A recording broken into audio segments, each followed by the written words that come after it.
Hello everyone, welcome back to my channel. तो मेरा 22 मई को COT का पेपर था शिप। So here I am to share experience आपके जो पेपर्स है ताकि उसमें आपकी हेल्प हो सके। सो आज डिटेल में मैं 12 अपने सब्जेक्ट की बात करूँगी। सबसे पहले मेरा एग्ज़ाम कैसा गया। तो मैंने अटेम्प्ट किए थे टोटल 43 क्वेश्चंस मैंने अटेम्प्ट किए हैं एंड 7 क्वेश्चन मैंने छोड़ दिए थे। तो अगर मैं लेवल की बात करूँ तो level was easy as per according to me. वो ईजी था, बहुत ज़्यादा टफ नहीं था, ईजी ही था बायो का। एंड 43 क्वेश्चन अटेम्प्ट करना is I think a good one. तो this is how my paper went. अब मैं बात करती हूँ चैप्टर बाय एनालिसिस की हर चैप्टर से किस टाइप के क्वेश्चंस आए थे, ताकि आप लोग जो है उस पर्टिकुलर चैप्टर पे ज़्यादा फोकस कर सको। सबसे पहले चैप्टर 1 की बात करें, सेक्सुअल रिप्रोडक्शन फ्लावरिंग प्लांट्स की। तो उसमें से आई थिंक कि बहुत ज़्यादा तो क्वेश्चंस नहीं, बट ठीक ठीक क्वेश्चंस आए थे। लाइक मुझे जहाँ तक याद है एक क्वेश्चन था कि एंथर का शेप कैसा होता है। ये सारे क्वेश्चंस आए थे। मतलब सेक्सुअल रिप्रोडक्शन फ्लावरिंग प्लांट्स से मेरे शिफ्ट में उतने ज़्यादा क्वेश्चंस नहीं आए थे। जहाँ तक मुझे याद है एंथर का शेप वगैरह पूछा था, ये सारी चीज़ें। एंड हाँ, फिर जो पॉलन ट्यूब कैसे आता है, मतलब कि जर्मिनेशन कैसे होती है, वो प्रोसेस का स्टेप बाय स्टेप करके बताने के लिए पूछा गया था सेक्सुअल रिप्रोडक्शन। दूसरे ह्यूमन रिप्रोडक्शन की बात करूँ मैं, तो उसमें अगेन आया था वही कि मेल रिप्रोडक्टिव सिस्टम का पूरा पाथवे बताना था, जो नॉर्मली पूछा जाता है हर एक शिफ्ट में। ये वाला क्वेश्चन मैक्सिमम टाइम पूछा गया हर शिफ्ट में। तो आई थिंक ये ज़्यादा इंपॉर्टेंट भी है। मेरे शिफ्ट में भी आया ही था, ह्यूमन रिप्रोडक्शन से ये वाला आया था। एंड ये भी ठीक ठीक लेवल का था, बहुत ज़्यादा क्वेश्चन इसके भी नहीं थे। रिप्रोडक्टिव हेल्थ की मुझे जहाँ तक याद है, मेरे में शायद रिप्रोडक्टिव हेल्थ के उतने ज़्यादा क्वेश्चंस नहीं आए थे मेरे। अब मैं 4 और 5 दोनों चैप्टर्स का मिला के अगर बताऊँ तो आपका जेनेटिक्स चैप्टर था, तो वो बहुत ज़्यादा वेटेज रखता है। तो मेरे शिफ्ट में भी बहुत अच्छे खासे क्वेश्चंस आए थे। लाइक RC मेरी आई थी। मैं RC का बताऊँ तो DNA के जो डबल हेलिक्स स्ट्रक्चर थे उस पर मेरी RC आई थी, जो मेरे शिफ्ट में था उस पर RC आया था। और बायोटेक्नोलॉजी के चैप्टर से RC आया था।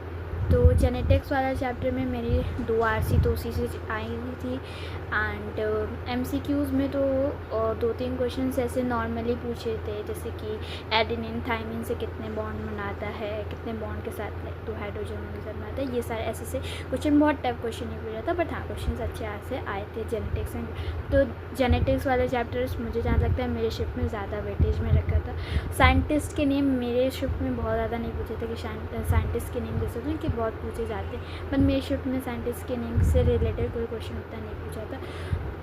RC जो आई थी वो मैंने बता दी। उसके बाद से मैं अब आ जाऊँ चैप्टर नंबर 6 इवोल्यूशन पे। तो इस पे थियोरेटिकल डेटा टाइप वाले क्वेश्चंस आए थे।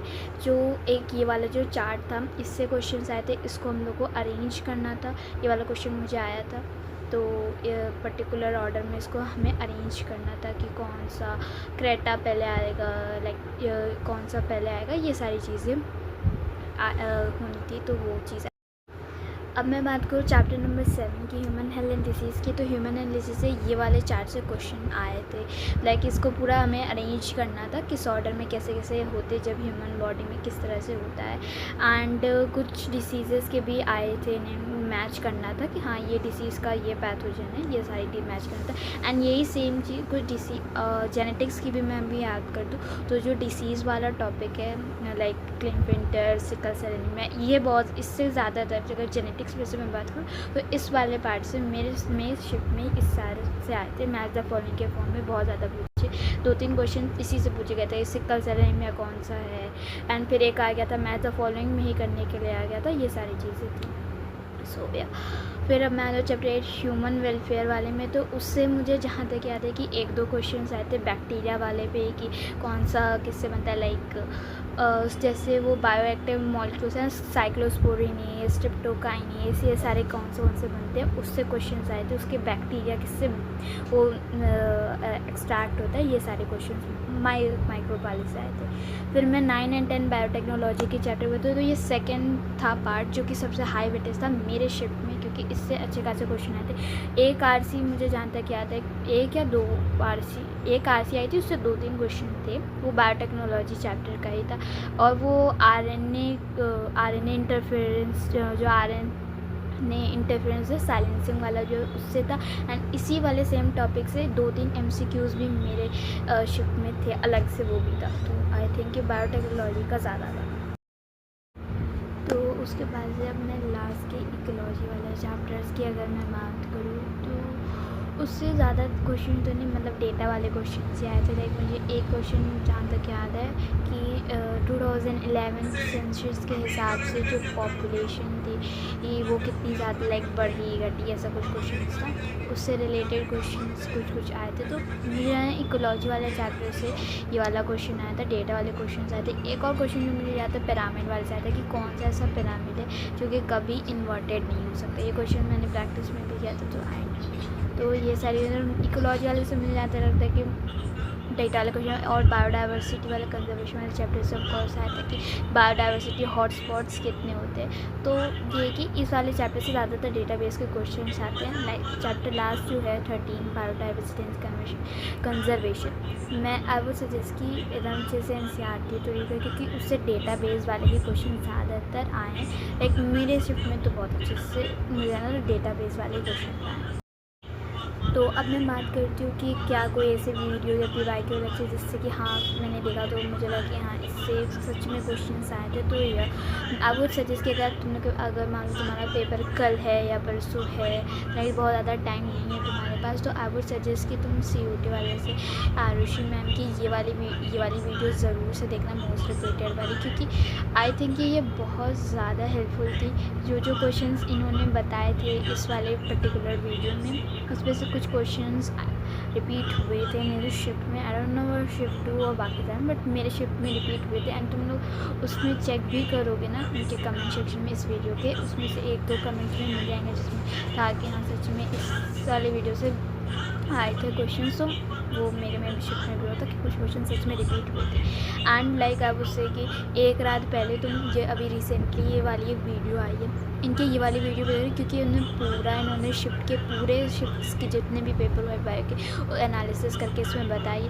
एंड लिजिट इसमें से 1-2 टॉपिक जो उन्होंने डायरेक्ट बताया था वो डायरेक्ट क्वेश्चन आए थे। इन्होंने एक बताया था कि जो कितने कौन से बायोडाइवर्सिटी हॉटस्पॉट्स इंडिया में, वही सेम क्वेश्चन आया भी था हमारे में। एंड इन्होंने एक और क्वेश्चन जो इसमें बताया था वो था कि एडेनिन और थायमिन कितने बॉन्ड में, तो वो सेम मैंने बताया कि वो भी मेरे शिफ्ट में वाले क्वेश्चन आते। तो वो सजेस्ट कि ये दोनों वीडियो तो तुम पक्का से देखे जाओ अगर तुम्हारे पास टाइम कम है तो।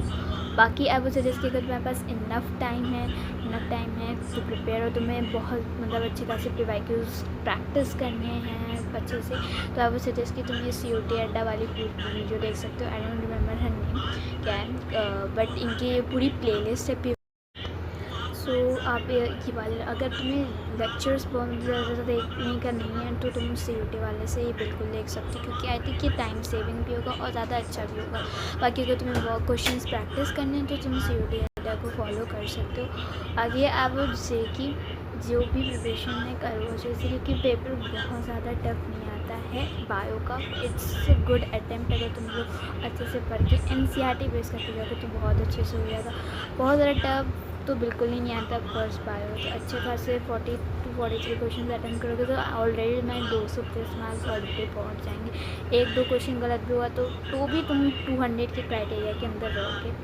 सो डैश फॉर मैंने तुम्हें जो भी PYQ वगैरह सजेस्ट किए हैं, फिर लाइक तो तुम्हें उसे ज़रूर कंसीडर करना एंड डू फॉलो इट। बाकी क्योंकि मुझे फील हुआ कि उस पर्टिकुलर वीडियो से सच में हेल्प हुई है, मुझे सच में उससे क्वेश्चंस आए हैं मेरे शिफ्ट में, तो इट्स मोर प्रोबेबली कि तुम्हारे शिफ्ट में भी उससे शायद और ज़्यादा क्वेश्चंस आ जाएंगे भी। तुम लोग कमेंट भी देख सकते हो, फॉर श्योरिटी चेक कर सकते हो, तुम्हें कमेंट में मिल जाएगा। सो ऐसे पर्टिकुलर मैं केमिस्ट्री और फिजिक्स की भी वीडियो बनाऊँगी। So that's for all, thanks for watching.